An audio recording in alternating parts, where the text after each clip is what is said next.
데리고 왔죠. 축구 같이 하다고. 아, 네, 있어요. 지금 한국 들어갔는데. 자, 다 왔으니까 제가 기도하고 이제 예배를 열도록 하겠습니다. 기도하시겠습니다. 하나님 아버지, 우리가 주님을 예배하기 위하여 주님의 성전에 나왔습니다. 주님의 성전으로 불러주시니 너무나도 감사드립니다. 하나님, 이 시간 우리가 주님을 기뻐 찬양하고 주님의 성전에 예배할 수 있기를 인도하여 주시고 우리의 예배를 받아 주시옵소서. 감사합니다. 이 모든 말씀 사랑하는 예수님의 이름으로 기도드렸습니다. 다 같이 온당이여 찬양하도록 할게요. 일어나서 박수 치면서 할까요? 우리 좀 신나게 텐션 올려가지고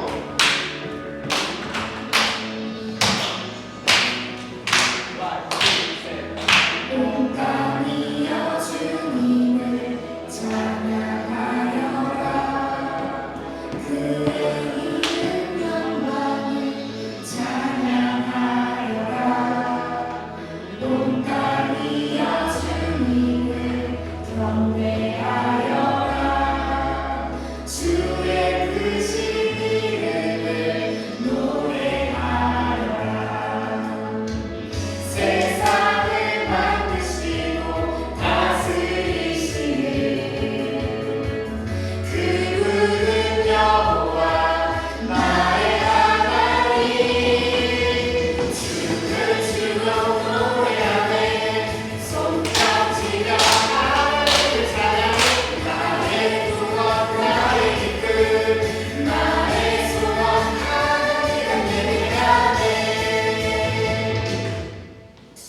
온당이여 주님을 찬양하여라. 그의 이름 영광을 찬양하여라. 온당이여 주님을 경배하여라. 주의 크신 이름을 노래하여라. 세상을 만드시고 다스리시는 그분은 여호와 나의 하나님. 주를 주로 노래하네. 손뼉치며 하나님을 찬양해. 나의 구원 나의 기쁨 나의 소망 하나님만 예배하라. 주를 주로 노래하네. 손깍지며 하나님을 찬양해. 나의 구원 나의 기쁨 나의 소망 하나님만 예배하네.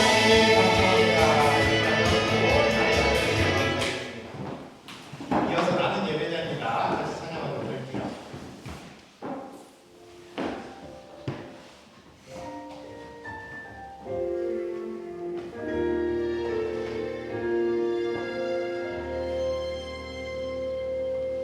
나는 하나님을 예배하는 예배자입니다.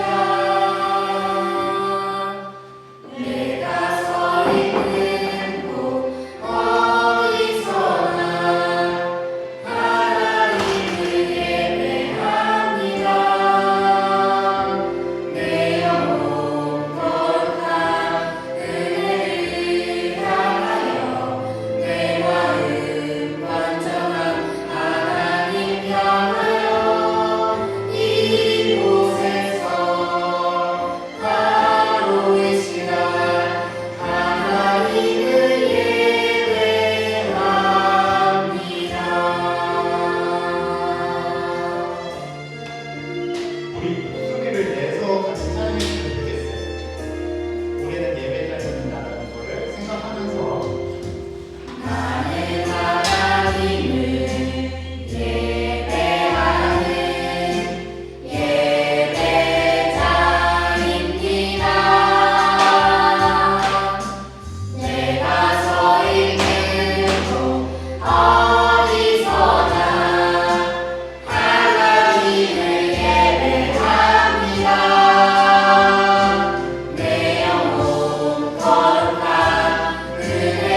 주셔서 주님의 말씀이 어떤 말씀인지 깨달을 수 있는 지혜를 허락하여 주시옵소서. 사모님의 입술을 통하여서 주님의 말씀이 우리 아이들에게 온전히 선포되어질 수 있기를 허락하여 주시옵소서. 감사합니다. 이 모든 말씀 사랑하는 예수님의 이름으로 기도드렸습니다. 네.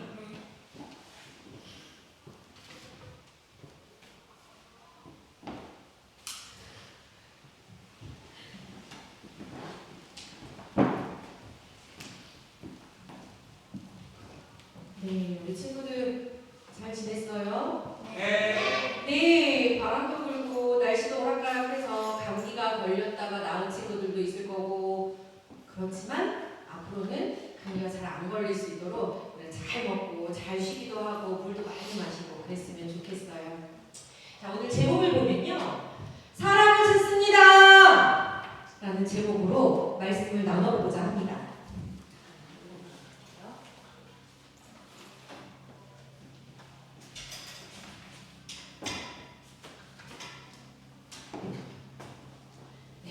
사랑을 찾습니다라는 제목으로 한번 말씀을 들어보겠습니다.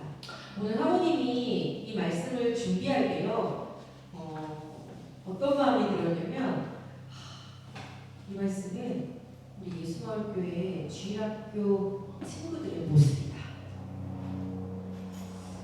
오늘 이 말씀 속에 우리 친구들의 모습이 그대로 담아 있습니다. 어떤 모습인지 기대되지 않아요?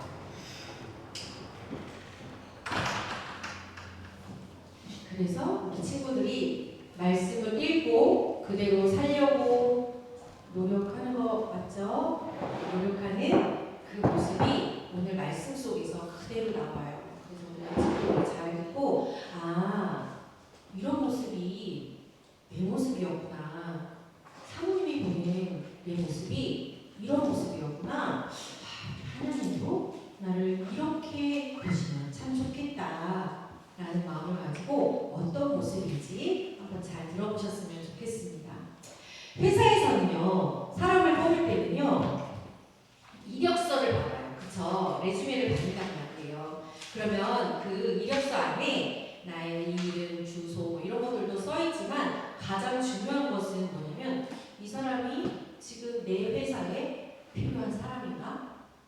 내 회사에 필요한 일꾼인가? 우리 회사에서 필요한 이러한 일들을 잘 해낼 수 있는 사람인가? 라는 것을 확인하는 과정입니다. 그래서 이 과정은요, 아마 어느 회사든지 꼭 있을 거예요. 이 과정을 거쳐야지만 그 회사의 직원이 될 수 있습니다. 그런데 만약에 회사에서 이러한 지원 자격을 정하지 않고 사람을 막 뽑는다면 어떠한 일이 생길까요? 아마 일을 잘 못해서 회사를 그만두거나 아니면 회사에 지장을 주는 사람들이 뽑히게 될 거예요. 그래서 회사는 이력서를 보고 직원으로 뽑은 사람이 회사에서 일을 잘 해내기를 기대합니다. 이처럼 하나님 나라도 일꾼을 불러주셨을 때 하나님께 충성스러운 일꾼이 되기를 기대하십니다. 그런데 일꾼이라고 하니까 막 꼭 교회에서 봉사해야 될 것 같죠? 엄마들은 밥 해야 될 것 같고, 아빠들은 막 물건 달라야 될, 무거운 거 막 도와줘야 될 것 같고, 막 이런 것만 생각하는 그런 일꾼은 아닙니다. 잘 들어보시면 하나님이 원하시는 일꾼이 무엇인지 알 수 있을 것 같아요. 오늘 말씀은 디모데후서 2장 1절로 7절 말씀을 통해서 살펴보겠습니다. 바울이요, 아들과 같은 디모데에게 쓰는 편지입니다. 이 편지를 우리가 살펴보려고 해요. 바울은요, 아들 같은 디모데에게 특별히 꼭 전해주고 싶은 이야기가 있어서 이 편지에다가 내용을 적었습니다. 특별히 오늘 본문에서는요, 바울이 두 가지를 이야기합니다. 뭐라고 얘기하냐면요, 그리스도 예수 안에 있는 은혜 가운데에서 강하라 라고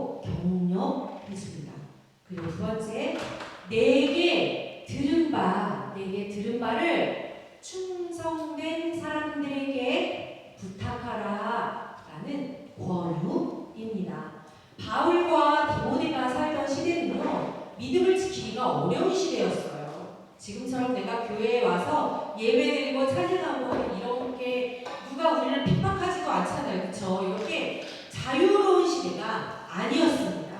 예수님을 믿는 것 때문에요. 굉장한 핍박을 받았어야 돼요. 그리고 잘못된 가르침을 전하는 사람들도 굉장히 많았어요. 그 결과 믿음을 포기하는 사람들도 많았습니다. 그래서 바울은 이러한 상황 속에서 내 아들 같은 디모데야 강하고 담대하라 라고 이야기하면서 이 믿음을 다른 사람들에게 가르쳐 라고 하였습니다.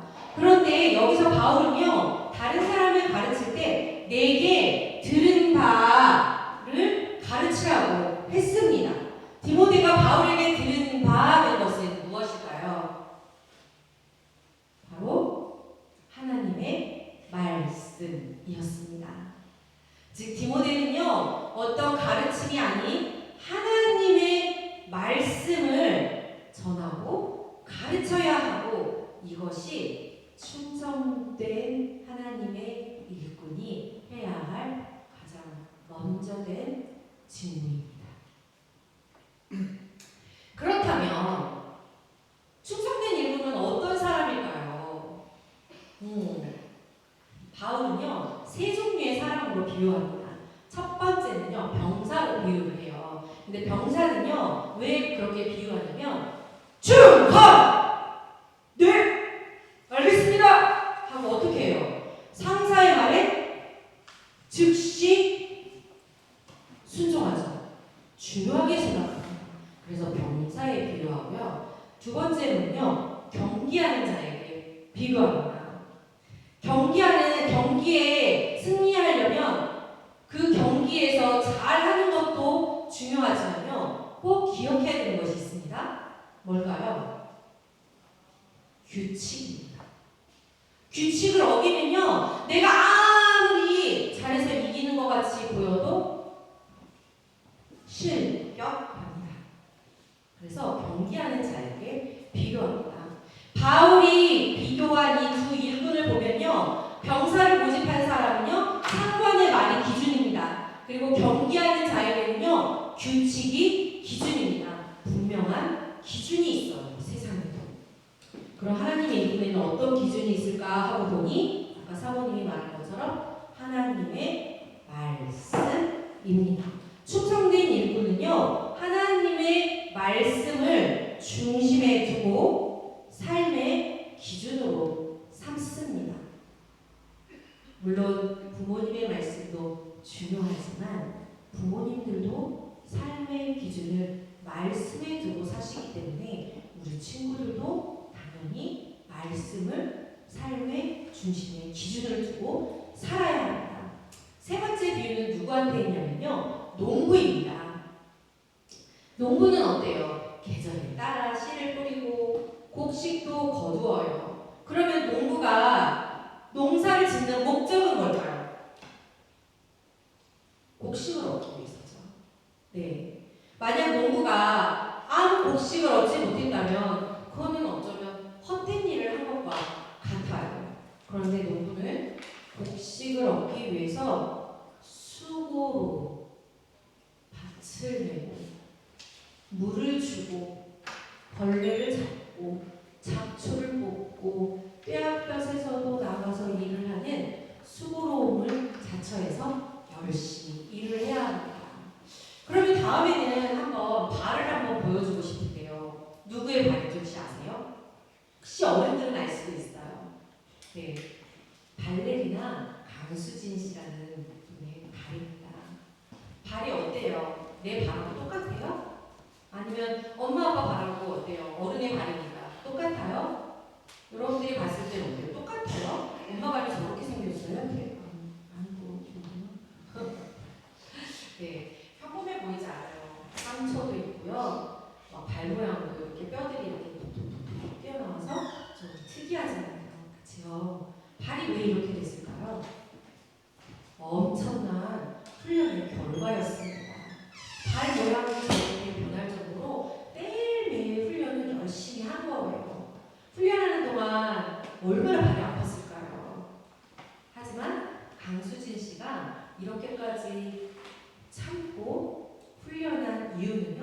좋은 결과를 얻기 위해서였습니다. 충성된 하나님의 일꾼에게 필요한 두 번째 자세는 바로 충성입니다. 자신에게 맡겨진 일을 어때요? 최선을 다하는 겁니다. 그런데 그렇게 하기 쉬워요? 우리 친구들 지금 자신에게 맡겨진 일이 뭐예요? 어떤 친구는 공부가 있을 거고, 나는 공부보다는 운동이 있을 거고, 나는 운동보다는 그림이 있을 거고, 막 이런데 최선을 다하고 있나요? 엄청 최선을 다하고 있나요? 굉장히 쉽지 않습니다.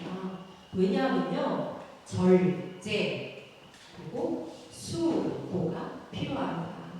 텔레비전 보고 싶은 거 참아야 되고요, 핸드폰 게임하고 싶은 거 참아야 돼요.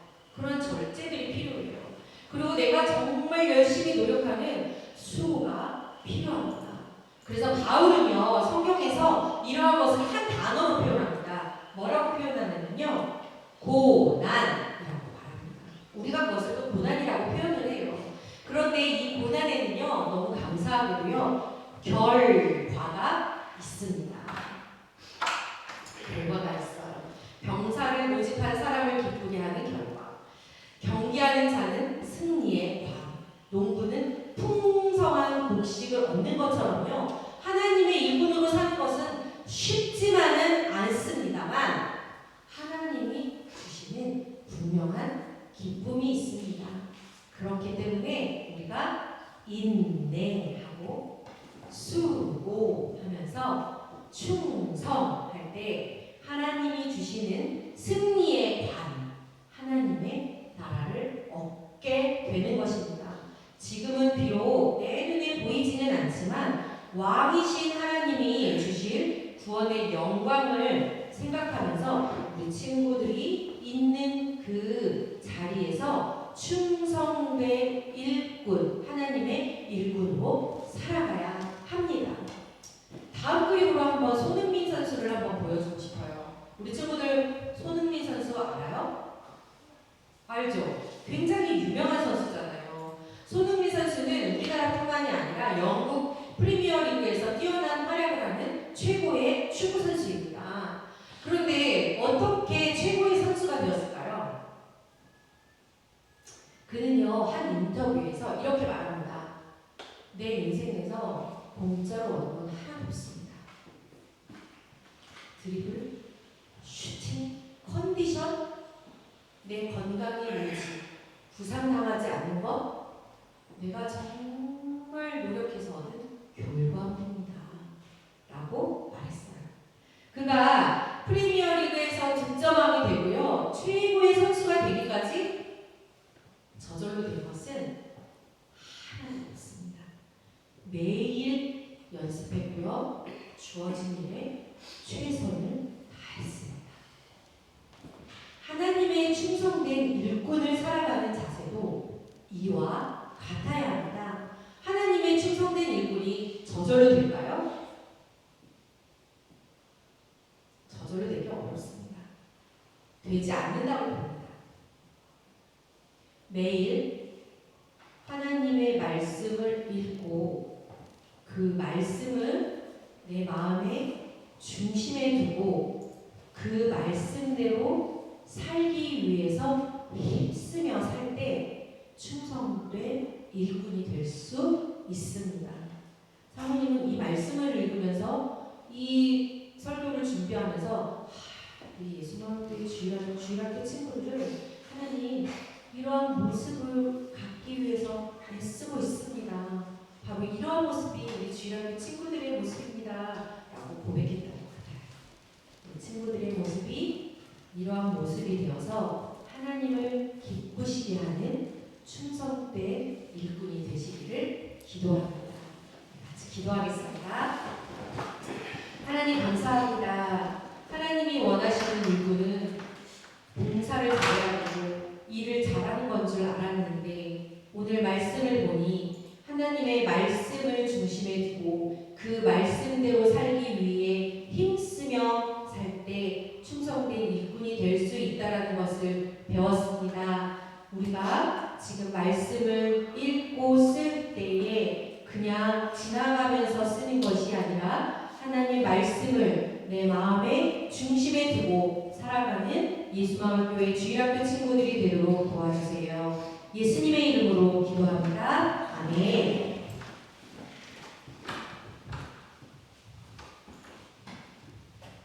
우리 아이들을 축복합니다. 지금은 예수님의 사랑, 하나님의 은혜, 성령 하나님의 인도하심과 함께 하시니 하나님 말씀대로 믿음으로 예쁘고 멋지게 잘 살아가기로 약속하는 우리 예수마을교회, 우리 주일학교, 우리 다음 세대, 믿음의 세대, 예수 세대 가운데 우리 교회 가정 가운데 지금부터 영원토록 함께 있을지어다. 아멘.